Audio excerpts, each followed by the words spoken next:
आज हम बात कर रहे हैं उत्तराखंड के एक छोटे से कस्बे कोटद्वार की। वहाँ एक दुकान के नाम पर एक मामूली सा झगड़ा शुरू हुआ और देखते देखते पूरे मुल्क की बहस बन गया। बिल्कुल।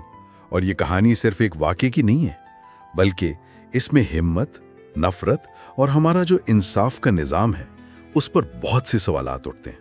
जी, और इस मामले को समझने के लिए हमारे पास जो ज़राए हैं वो भी काफी गहराई में जाते हैं। जी, हमारे पास इस वाक़े के मरकजी किरदार दीपक कुमार, उनके कई तफसीली इंटरव्यूज़ हैं, फिर मुख्तलिफ न्यूज़ इदारों की ग्राउंड रिपोर्ट्स भी हैं, और सबसे अहम, सोशल मीडिया पर इस वाक़े के बाद जो एक तूफान आया, उसका पूरा तज्जिया है। और ये सब मिलकर एक ऐसी तस्वीर बनाते हैं जिसके कई पहलू हैं। तो हमारा मकसद यही है कि उन पहलुओं को अलग अलग करके देखें, ताकि हम सिर्फ वाक़े की सतह पर ना रहें बल्कि उसकी जड़ों तक पहुंच सकें। बिल्कुल। ये समझना कि एक शख्स की मुदाखलत कैसे एक बड़ी बहस बन गई, और फिर जो रियासती मशीनरी का रद्द अमल था, वो हमें क्या सिखाता है। तो आइए इस मामले की गहराई में उतरते हैं। तो चलें बिल्कुल शुरू से शुरू करते हैं। ये सारा मामला है क्या? जी, तो कोटद्वार में एक कपड़ों की दुकान है, नाम है Baba school dress and matching centre. अच्छा। उसके मालिक हैं शुएब अहमद, और ये दुकान कोई नई नहीं, कई दहाइयों से वही है। तो फिर अचानक ऐसा क्या हुआ कि ये दुकान खबरों में आ गई? हुआ ये कि बजरंग दल से ताल्लुक रखने वाले कुछ मकामी कारीगर वहां पहुंचे, और उन्होंने दुकान के नाम में जो लफ्ज बाबा है, उस पर एतराज शुरू कर दिया। बाबा लफ्ज पर? जी, उनका मौकिफ ये था कि कोटद्वार में बाबा का लफ्ज सिर्फ एक ही हस्ती के लिए इस्तेमाल होता है, और वो है मकामी देवता सिद्ध भली बाबा। तो उनके मुताबिक एक मुसलमान दुकानदार को ये नाम इस्तेमाल करने का कोई हक नहीं है। एक मिनट, तो सारा झगड़ा सिर्फ एक लफ्ज पर था कि एक मुसलमान दुकानदार अपनी दुकान के नाम में बाबा क्यों इस्तेमाल कर रहा है? ये थोड़ा अजीब नहीं लगता? बज़ाहिर अजीब लगता है, लेकिन जराए बताते हैं कि ये एक बड़े पैटर्न का हिस्सा है, जहां ऐसे छोटे छोटे मुद्दों को फिरका वाराना रंग दिया जाता है। इस वक्त दुकान पर शुएब अहमद और उनके बुजुर्ग वालिद वकील अहमद मौजूद थे। उन पर नाम बदलने के लिए दबाव डाला जा रहा था, और माहौल काफी कशीदा हो चुका था। बहस बढ़ रही थी, आवाजें ऊंची हो रही थीं। और इसी माहौल में एंट्री होती है हमारे मरकजी किरदार दीपक कुमार की। वो कौन है और वहाँ कैसे पहुँचे? दीपक कुमार एक मकामी जिम ट्रेनर हैं। वो अपने दोस्त विजय रावत के साथ वहां से गुजर रहे थे जब उन्होंने ये हंगामा देखा। अच्छा, तो वो इत्तेफाकन वहाँ मौजूद थे? जी बिल्कुल। जब उन्होंने देखा कि एक बुजुर्ग शख्स को हरासा किया जा रहा है, तो वो मुदाखलत करने पहुंच गए। हुजूम ने उनसे पूछा कि तुम कौन हो जो एक मुसलमान का दिफा कर रहे हो, तुम्हारा नाम क्या है? और यहाँ पर उन्होंने वो जुमला कहा जो इस पूरे वाक़े के, आप कह लें कि, पहचान बन गया। जी हाँ, इस सवाल के जवाब में उन्होंने बुलंद आवाज में कहा, मेरा नाम मोहम्मद दीपक है। वाह! ये एक बहुत बड़ा बयान था। एक ऐसे माहौल में जहां शनाख्त पर इतना जोर हो, अपनी शनाख्त को इस तरह वसी करना, इसका फौरी रद्द अमल ये हुआ कि एक लम्हे के लिए वहां सन्नाटा छा गया। मुझे लगता है ये सिर्फ एक नाम नहीं था, ये एक फलसफा था। ये कहने का एक तरीका था कि अगर किसी मुसलमान के साथ खड़े होने से मैं भी तुम्हारी नजर में मुसलमान हो जाता हूँ, तो मुझे मंजूर है। बिल्कुल, आपने सही पकड़ा। ये मजहब तब्दील करने का ऐलान नहीं था, ये उस फिरका वाराना बुनियाद को ही चैलेंज करना था जिस पर यह तनाज़ा खड़ा था। ये यकजहती का एक ऐसा ताकतवर इजहार था जो कह रहा था कि इंसानियत सबसे पहले है। इस एक जुमले ने हुजूम की पूरी दलील की हवा निकाल दी। जी, लेकिन कहानी यहाँ खत्म नहीं हुई, बल्कि जराए के मुताबिक यहाँ से तो असल में शुरू हुई। क्योंकि इस वाक़े की वीडियो वायरल हो गई थी, जंगल की आग की तरह। और इसके बाद ये मामला कोटद्वार की गलियों से निकलकर पूरे मुल्क की डिजिटल दुनिया में पहुंच गया। दीपक को शदीद रद्द अमल का सामना करना पड़ा। कितना शदीद? अगले ही दिन देहरादून से बजरंग दल और विश्व हिंदू परिषद के तकरीबन 150 से ज्यादा कारकुन बसों में भरकर कोटद्वार पहुंचे। 150 लोग सिर्फ एक शख्स का मुकाबला करने के लिए? हाँ, और वो छुपकर नहीं आए। जराए बताते हैं कि उन्होंने बाकायदा सोशल मीडिया पर पोस्ट डालकर ऐलान किया था कि वो मोहम्मद दीपक को उसकी औकात दिखाने आ रहे हैं। वो सीधे दीपक के जिम के बाहर पहुंचे। और वहां आकर क्या किया उन्होंने? वहां जमा होकर मुजाहिरा शुरू कर दिया। नारेबाजी, धमकियां और दीपक के इंटरव्यूज के मुताबिक उनके और उनके खानदान के खिलाफ इंतहाई नाजिबा जुबान इस्तेमाल की गई। दीपक ने अपने एक इंटरव्यू में इस लम्हे के बारे में बहुत तफसील से बात की है। उन्होंने कहा कि वो 150 लोगों के हुजूम से नहीं डरे, लेकिन जब उन्होंने अपनी फैमिली के लिए गालियां सुनी, जी, खास तौर पर अपनी माँ और बीवी के लिए, तब वो खुद को रोक नहीं पाए और अकेले ही हुजूम का सामना करने नीचे आ गए। ये एक इंतहाई कशीदा लम्हा था। दीपक बताते हैं कि उनकी माँ करीब ही अपना चाय का ठेला लगाती हैं और वो ये सब कुछ सुन रही थीं। ओह, ये तो बहुत तकलीफदेह बात है। उनके लिए ये नाकाबिले बर्दाश्त था।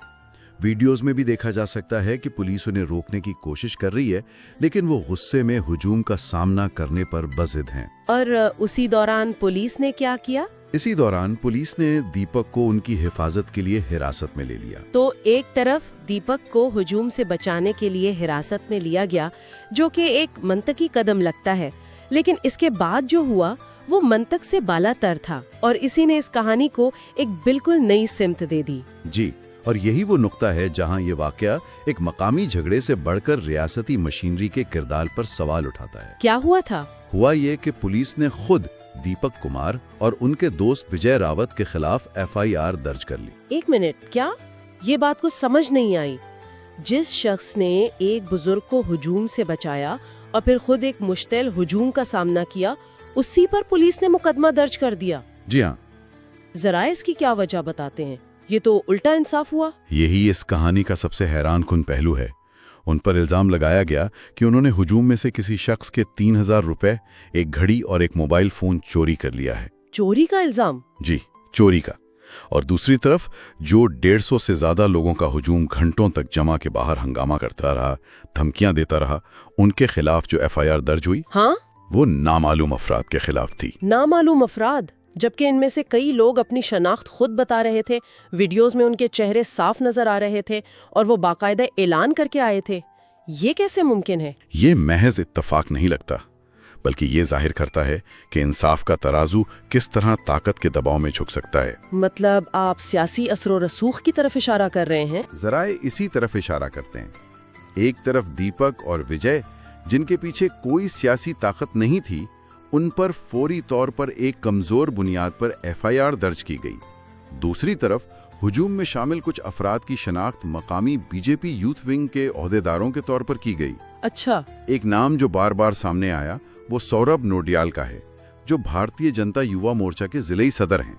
तो इससे ये सवाल पैदा होता है कि क्या सियासी असर और रसूख की वजह से हुजूम के खिलाफ कार्रवाई इतनी कमजोर रखी गई? दीपक के दोस्त विजय राउत का एक जुमला जराए में रिपोर्ट हुआ है, जो पूरी सूरत हाल का खुलासा करता है। जी, क्या कहा था उन्होंने? उन्होंने कहा, इंसानियत और इंसानियत दिखाने का हमें ये फल मिला है कि हम दोनों पर मुकदमा हो गया है। इसमें जो मायूसी है वो साफ लाहिर है। बिल्कुल, ये किसी भी शख्स के लिए जो सही काम करने के लिए खड़ा हो बहुत डिमोरलाइजिंग हो सकता है। इस शख्स को बेहतर तौर पर समझने के लिए दीपक के पसे मंजर को जानना भी जरूरी है। वो कौन है, कहां से आए हैं? उनकी माँ ने एक छोटा सा चाय का ठेला चलाकर उन्हें पाला है। उनकी अपनी एक छोटी सी फैमिली है, एक बीवी और एक 5 साला बेटी। उनकी पूरी रोजी रोटी उनके जिम से चलती है, जो इस वाकये के बाद कई दिनों तक बंद रहा, जिससे उन्हें माली नुकसान भी हुआ। उनके इंटरव्यूज से उनकी सोच और फलसफा भी बहुत वाज़ेह होता है। वो बार बार एक बात कहते हैं जो मुझे बहुत दिलचस्प लगी, इंसान गलत होता है, धर्म गलत नहीं होता। जी, और वो उसकी वजाहत भी करते हैं। उनका मानना है कि कोई भी मजहब नफरत नहीं सिखाता, लेकिन कुछ लोग मजहब की गलत तशरीह करके उसे नफरत फैलाने के लिए इस्तेमाल करते हैं। उनके लिए इंसानियत का रिश्ता मजहब से पहले और उससे बड़ा है। और वो अपनी माँ का जिक्र भी करते हैं। जी, वो कहते हैं कि उनकी माँ ने उन्हें हमेशा यही सिखाया है कि गलत के खिलाफ खड़े होना, चाहे सामने कोई भी हो। वो बताते हैं कि उनकी माँ कहती हैं, जिस दिन तुम गलत का साथ दोगे मैं तुम्हें टोकूंगी। इस वाक़ये को सियासी रंग देने की भी कोशिश की गई जब राहुल गांधी ने उनकी हिमायत में ट्वीट किया और उन्हें बबर शेर कहा तो उन पर कांग्रेस का एजेंट होने का इल्जाम लगाया गया। जी, और इस पर उनका रद्द अमल बहुत मुतवाज़िन था। उन्होंने वाज़ेह किया कि वो किसी सियासी पार्टी के नहीं बल्कि अच्छी विचारधारा यानी अच्छी सोच और नजरिए के हामी हैं। तो उन्होंने हिमायत का शुक्रिया अदा किया? बिल्कुल, उन्होंने राहुल गांधी की हिमायत का शुक्रिया अदा किया, लेकिन खुद को किसी भी सियासी जमात से वाबस्ता करने से इनकार कर दिया। उनका कहना था कि अगर कोई भी पार्टी इंसानियत की बात करेगी तो वो उसकी हिमायत करेंगे। उन पर एक और इल्जाम भी लगाया गया कि वो बांग्लादेश में हिंदुओं पर होने वाले हमलों पर तो कुछ नहीं बोलते, लेकिन यहाँ मुसलमानों के लिए खड़े हो गए। हाँ, और इसका जवाब भी उनकी सोच को जाहिर करता है। उन्होंने कहा कि वो दुनिया में कहीं भी किसी भी कम्युनिटी पर होने वाले जुल्म के खिलाफ हैं, चाहे वो हिंदू हो, मुसलमान हो या कोई और। लेकिन उनकी पहली तरजीह अपने मुल्क, अपने शहर, अपने मोहल्ले में होने वाली नाइंसाफी के खिलाफ आवाज उठाना है। उन्होंने कहा पहले अपने घर को तो ठीक कर लें। ये एक बहुत अमली और मंतिकी जवाब था। और ये आग सिर्फ कोटद्वार की गलियों तक महदूद नहीं रही, ये सोशल मीडिया पर फैल गई। #I support मोहम्मद दीपक जैसे हैशटैग ट्रेंड करने लगे। लेकिन क्या ये हिमायत यकतरफा थी? बिल्कुल नहीं। जराए बताते हैं कि ऑनलाइन दुनिया भी पूरी तरह तकसीम नजर आई।